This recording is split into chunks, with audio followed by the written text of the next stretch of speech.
light is the language of the universe.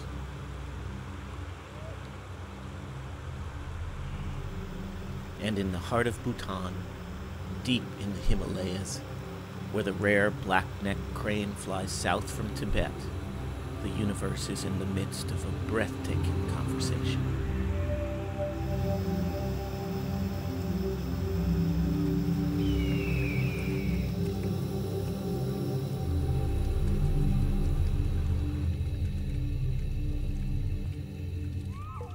The school children walk for many miles through the sun-drenched land here in the Phobjika Valley, past countryside dotted with prayer flags that sow the wind with blessings of peace and harmony with nature.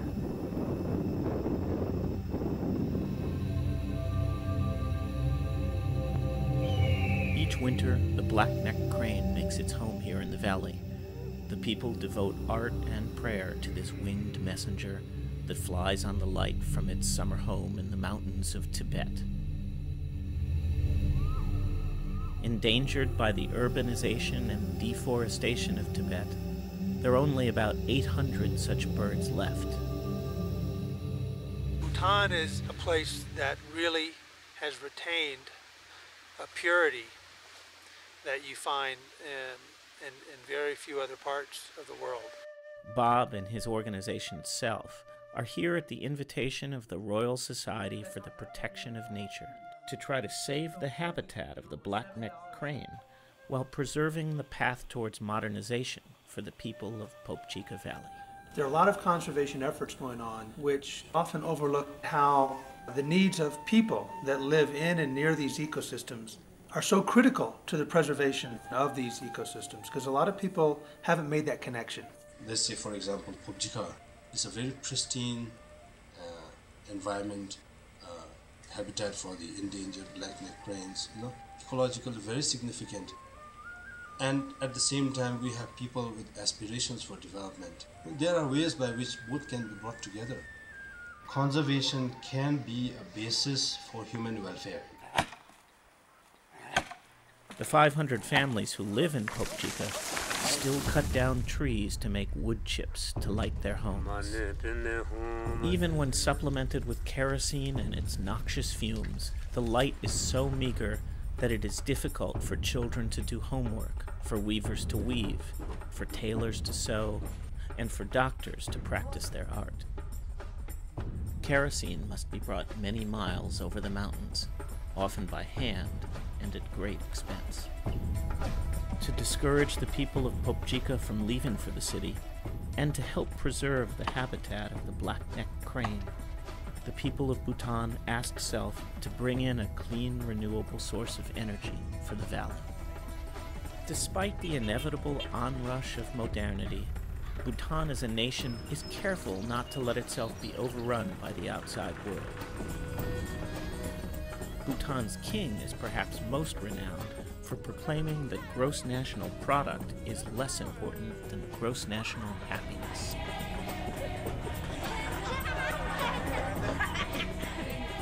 They seek a tempered, balanced approach to modernization, without sacrificing the culture and values of a deeply spiritual land.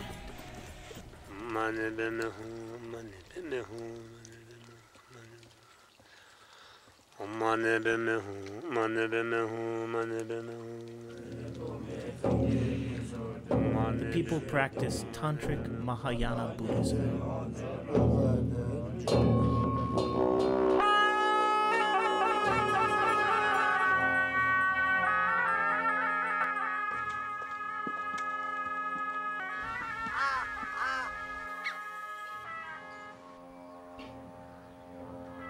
The homes are filled with shrines and murals of Buddhist deities. These are not gods remote from experience, but rather reflections of states of awareness. They're not objects of art, but mirrors of our innermost being. The deities and the mandalas transport us, not to some alternate reality, but into a deeper vision of the world of which we are an inseparable part.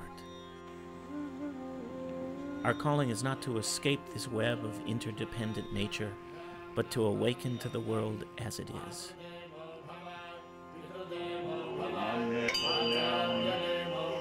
This is not a religion of commandments, but of a calling.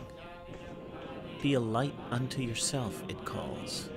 If you have the well-being of others firmly in your heart, you will never take a wrong step.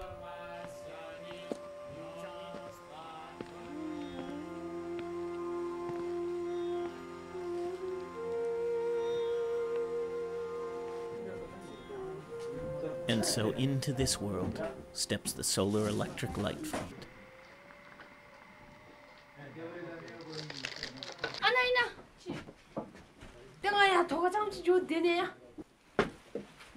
The plan is to have 4 teams of 3 to 4 people, and we're going to try and do 2 systems a day per team, so 8 per day.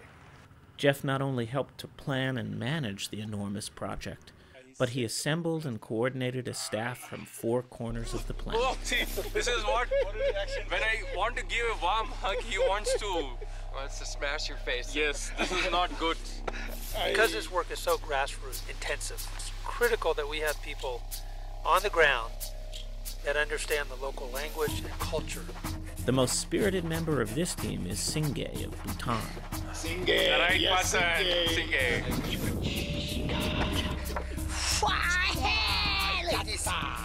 And the man behind the camera is Joseph Hanwright, a film director and philanthropist from Hawaii.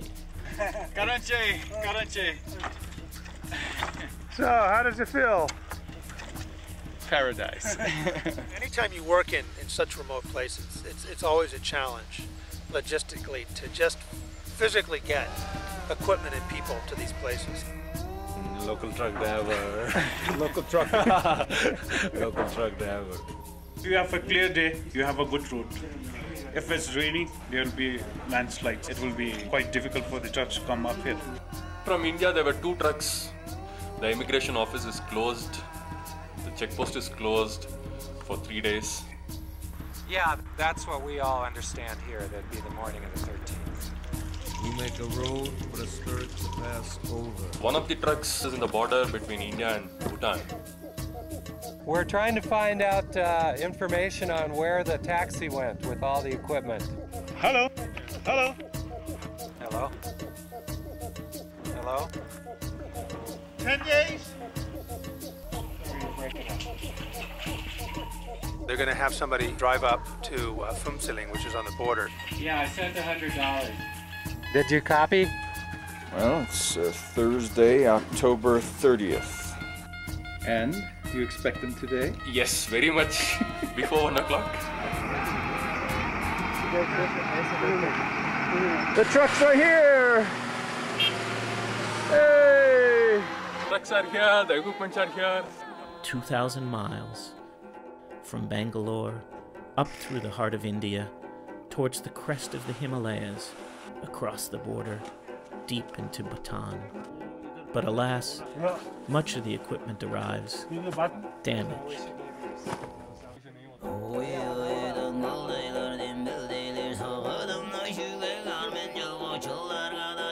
4 out of 16. 1/4 of the batteries are damaged so far. Yeah, they're loaded upside down, with the covers completely corroded away, corroding into the battery below.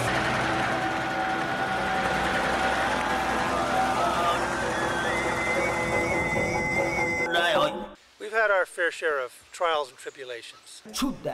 150 families in the valley signed up to get solar power, understanding that some of them would have to wait a few more weeks for new, undamaged batteries.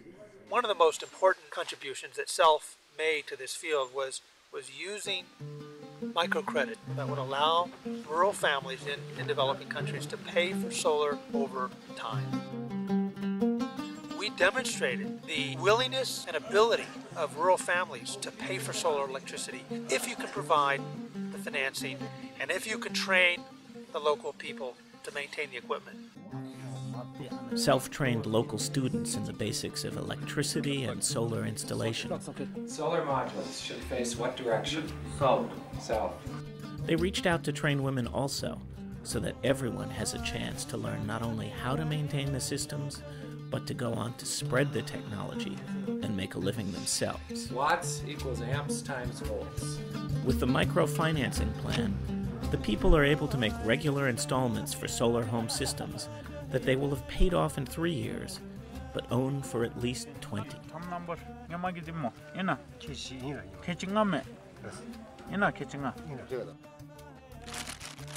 So, back to Vegas again, huh? Back to Vegas. We need to be very transparent, and I have even put it in a transparent paper. Everything transparent. I love it. They lined up, eager to claim their new equipment, even though they had to haul it many miles into the mountains.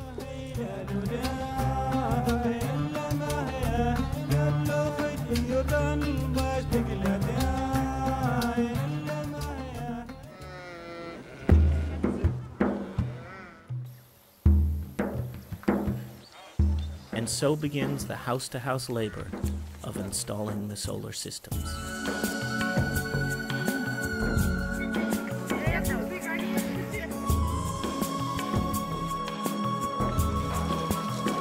Oh my, that's beautiful. Isn't that something? Ooh.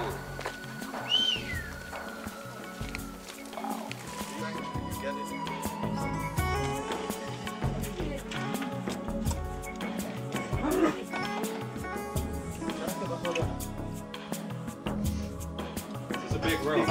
2 lights would really work well in here. That'd be good. Have plenty of light.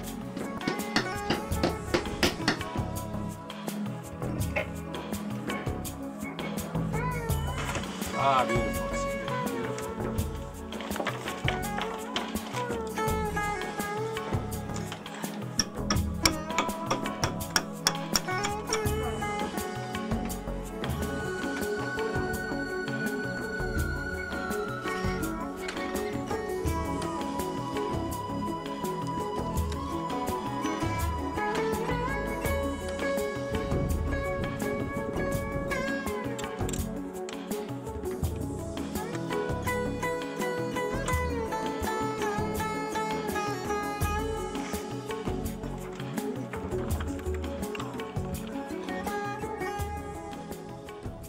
The solar panels rest near the prayer flags on the wooden roofs.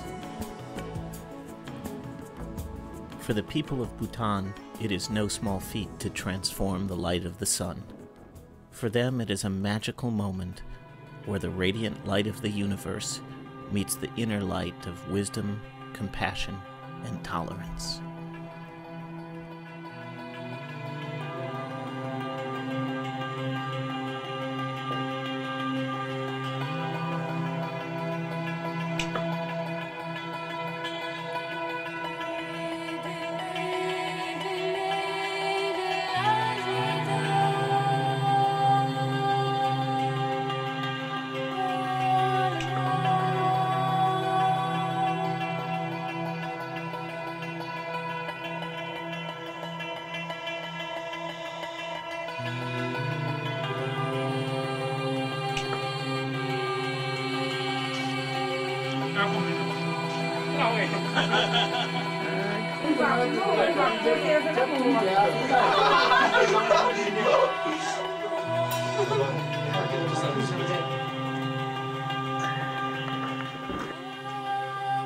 Round them up, hit them out. Next chance. It's been a pleasure just walking to each house and seeing how people are living, and then just seeing the instant transformation from the time you show up at the house to the time you leave. Their house and their lives have been transformed. From the little old lady who stands and watches my every move, the wonder on her face. How's it going to change your life? It will change the way they live their lives at night. It might be more handicrafts, it might be more education, it might just be more enjoyment of their time together as a family. It's kind of a revolution from darkness to daylight. These people have been living for centuries, maybe thousands of years without light.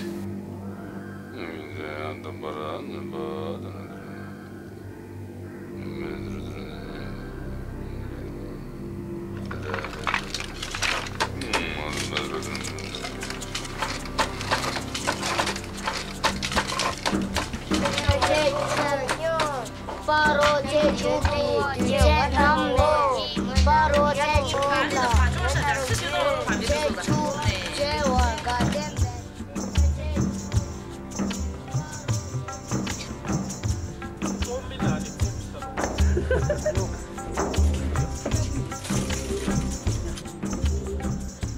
The new solar systems allow for better health care, so that vaccines can be stored, babies don't have to be delivered in the dark, and stitches don't have to wait until the morning.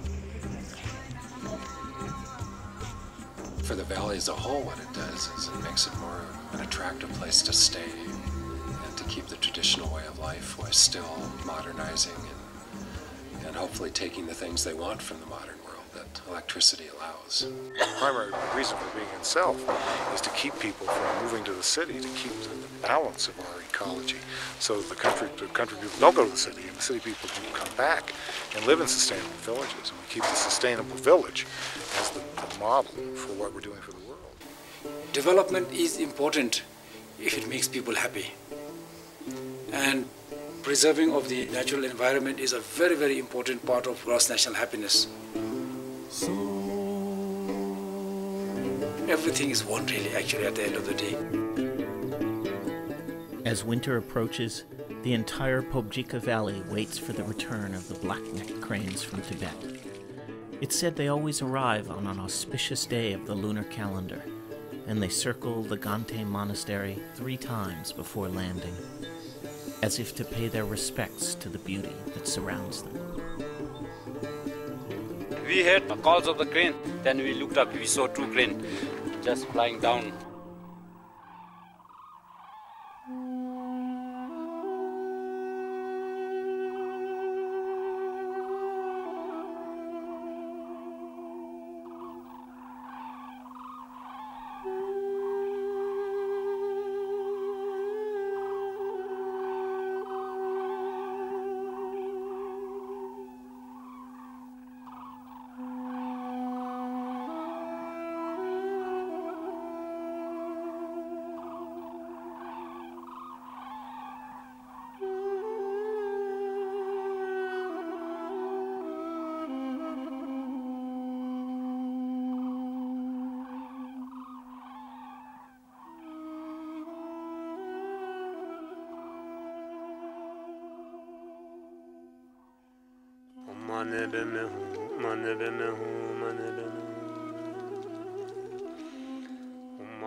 All right, that's enough.